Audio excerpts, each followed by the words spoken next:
actually about Kevin Boudoin's car. Right. 17 was there on the rack. And I said, McLean. yeah. I said, how about let's put some Moxie stickers on there. I've got some in my truck at the house. I'll go get them.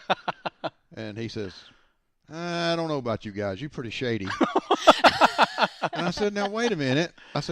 You're my hero. I've been coming down to your shop all the Yeah, time, yeah. pestering and aggravating you, and we've got to be pretty good friends. And I said, I'm part of Moxie. Am I shady? And he goes, oh, sticker it up. All right. Go good. ahead and sticker it up. And he said, no, don't go get them now. Just bring them. I said, I'll bring them to you at the track tomorrow night.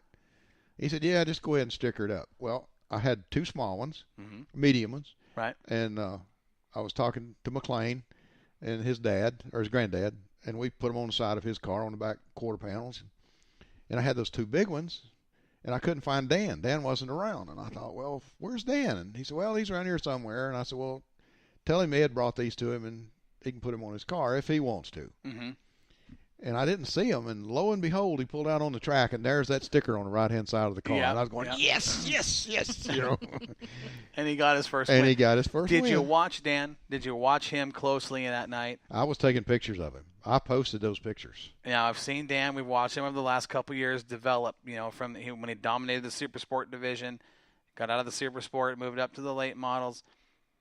We've watched him develop over the last couple of years in the late model ranks, and we knew at some point this guy's going to win a race. He was fast, He was very fast. especially in qualifying. He was very good fast. in qualifying. I think he was. Was he? I think he was fast. It was him or Joey. They were really close in time, but you get a guy that fast now because of qualifying. Now because Dan started second row. Yep. So yeah, a couple of good cars up there with him. The track when they got to qualify at that particular show, the track was absolute junk. You know what I mean? Slick. Very slick, very slick. Very wet.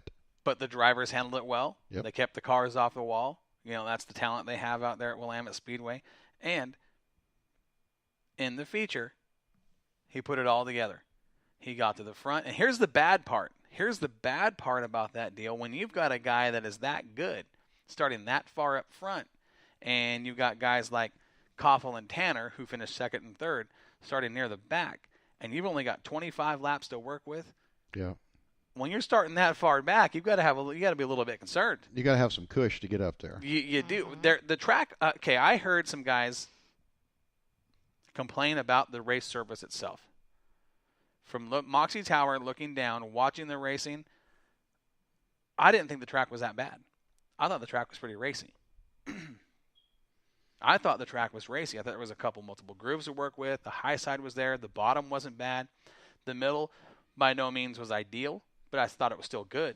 Well, I listen to the throttle when they're going through 1 and 2, and then coming through 3 and 4, and you can tell if it's a track or if it's a bad track. You can hear them pedaling Right. coming through the corner. But when you're laying it down wide open, and you're just backing off just a little bit to keep it on that fine edge. And that's what I heard out of Dan all night long. He would hit that edge, but he wasn't pedaling. Right. So that means that car was hooking up really good, and it was. Oh yeah, he had a straightaway lead at one point. I posted some pictures that's back last week. Well, actually Thursday morning or Wednesday night. If you go back on Moxie and look, you'll see those pictures of Dan over going into turn 3, and that car is set up just perfect going into 3. It looked good. It looked good. When you got guys like Koffel and Joey. Now Darren Koffel and Joey Tanner did start closing the gap a little bit. Yep. You take 15 laps away. Typically we run 40 laps. Take 15 laps away from those guys to work with, and you don't have enough time. No. I think had that gone 40 laps, it would have been a lot closer. Oh, the three-car race, I think we would have seen between 74, 46, and 111. I think would have been one of the best shows we could have seen all year. Unfortunately, with the other traveling series that was there, they don't allow that.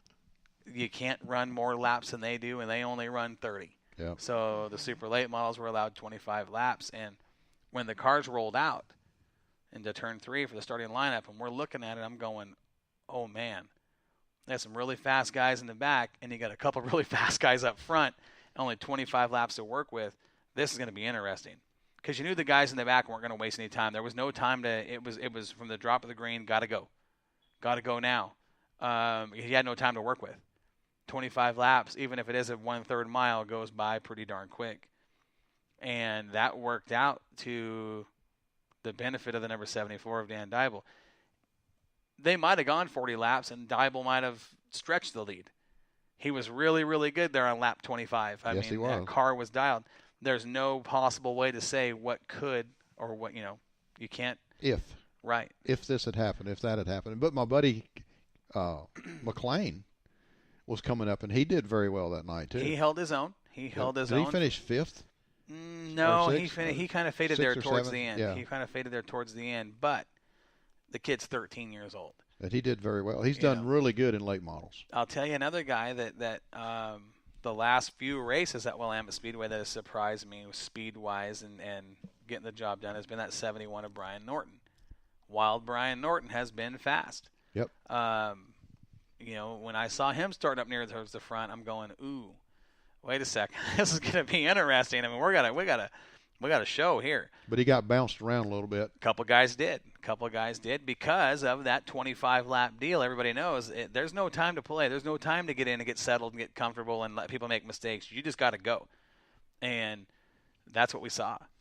And Dan Dybel, I mean, he was the first to get out, and he got a breakdown in turns 1 and 2. A hole opened up. He jumped to the bottom, blew by the front row, and it was all she wrote.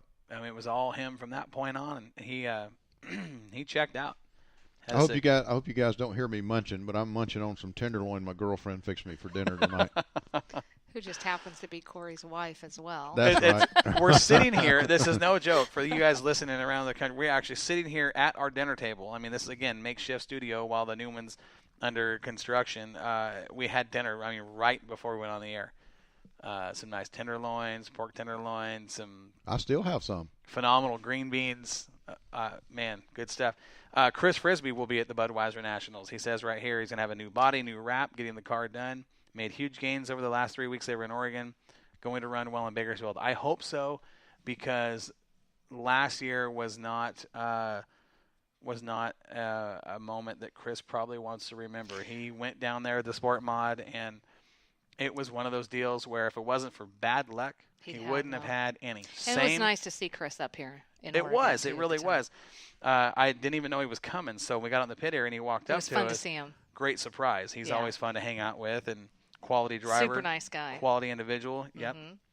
Fun to hang out with. So I am hoping that his year or his race at the Bud Nationals this year is completely opposite of what happened last year, because it was just one of those deals where you show up and you're racing against I think what I would call the toughest field of race cars up and down the West Coast is that group of sport mods in California. It is unbelievable. I mean, we watched a battle for the lead. Was it 3 years ago, Sandy? 3 years ago at the Bud Nationals. We watched 4 cars, 4 wide, for 7 consecutive laps battling for the lead, Ed. It's unbelievable. That sport mod, if you miss it a little bit in the sport mods at Bakersfield, you've missed it by a mile. It's that competitive. And I'm hoping Chris goes down there and represents. I know he's down in New Mexico is home now for a while, but I know he'll be representing the Northwest, and I want to wish him the best because he's a fun guy to watch, and I know he's going to show up and give everything he's got. Gray Ferrando says, my program here is a bit behind, but the car I have back there, talking about for the the Race for Hope, $20,000 win at Batesville. He left his car back there, but the car I have back there is getting where it needs to be. Well, I hope those guys do good. Let me say something, and I know Gray's listening. I'm calling BS on that statement, okay? Gray, your program is not behind anybody out here. I mean, there's nobody that's going to bite on that and say, yeah, Gray's a little behind in his program. Sorry. You're one of what we call the elite drivers in that upper echelon of the IMCA modified division here in the Pacific Northwest. So don't come on here and try to pull anybody's leg and say, oh, my program's a bit behind.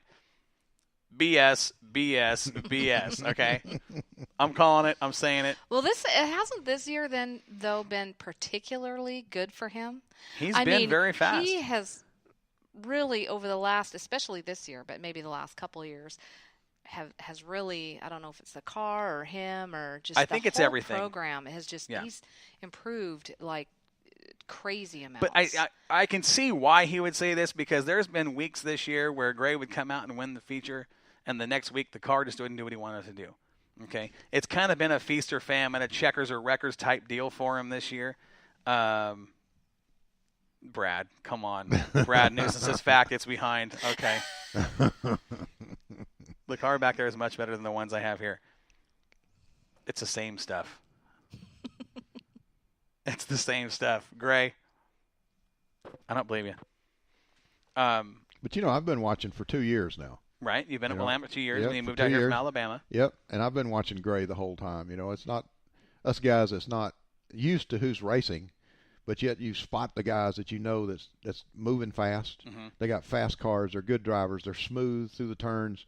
They come out like a rocket off of 2, launching into 3. And you get to know these guys. Sure. And then you know who to expect each week to watch. Mm-hmm. And you get that excitement of going, oh man, there's a good driver, Well, and so let me talk about that, because there are good drivers that you absolutely keep your eyes on. Yes. And there's also those bad drivers you keep your eyes on because you That's don't know what's right. going to happen. Especially if you're out there on the track. Yeah. So Gray says it's new. It hasn't been bent like the ones I have here. Gray or Chris, they get faster when you bend them. It's a proven fact. Okay, so Gray says it's new. It hasn't been bent like the ones I have here. When you bend them, they get a little better. That's the old adage. Okay, obviously, that's probably not true, but once they're bent, you just let it all hang out. Well, it gives you a little of that side force in places. Sure, when that right end's hanging out a little bit on the left corner. A little extra corner, flex in the corner. Yeah. I will say this. When it comes to having drivers that are exciting to watch on the racetrack simply for the moves they make or their style of driving, Gray Ferrando's in that group. Mm-hmm. You watch certain drivers for certain things they do, okay? Gray Ferrando, let's talk about Gray because he's going to be down there with us. Gray Ferrando is the gunslinger. He shows up, he unloads, he gets in the car, and when he's out there, he lets it all hang out. Okay. Da-da-da-da. Yeah, I mean it's on the throttle. He's driving it. He's getting every ounce of performance out of his car, and the way he does it is that gunslinger style of racing. Man, Rob Maya is the same way. They get on the car, they get on the track, and that dude's doing some things. Colin Weinbarger's much like that. Okay, now you watch those guys because of that style that they possess, that comes out of them. It's like a musician. Stevie Ray Vaughan on a guitar. It's that soul. It's part of you. It's what comes out. Okay. On the other end of that spectrum is drivers like Bryson James. Okay. Bryson is more like a scientist behind the wheel. He's that analytical, that critical thinker, and smooth, and the car just never really looks upset. Where Gray and Colin are in the corner, they're throwing it in there, and they've got that car just jacked up. Yeah, that's exciting to watch. Yep. At the same time, you watch someone like Bryson, and these guys are on the track together, and they're going through the field at the same rate. They're passing cars, they're racing for the lead, and they're doing it with two complete different styles. That right there is all you can ask for as a race fan or a race announcer when it comes to terms of entertainment and being like, man, this is thrilling. Those guys on this, it's phenomenal to watch. You give them an inch and they'll take a mile. Don't give them that inch. Don't do it. Nope. Don't do it because it's going to bite you in the tailpipe. And then it amazes me how you can watch these different drivers do what they do with different styles and still get the same results. But normally anybody just come up and watch the show, and they're watching the cars racing side by side, and they just they sit there and they go, how in the world do they race 2 inches apart as fast as they're going, and they're not all over each other? Because they're great. They're good. Yes. They're good. Now, you say great, but good to me is like fantastic. But it takes skill to do that. Right, and Chris Frisbee making that point on what you're saying right here says Willamette Speedway has some of the best modified drivers in the nation, bar none. Exactly. I absolutely 100% agree with that. When you look at our field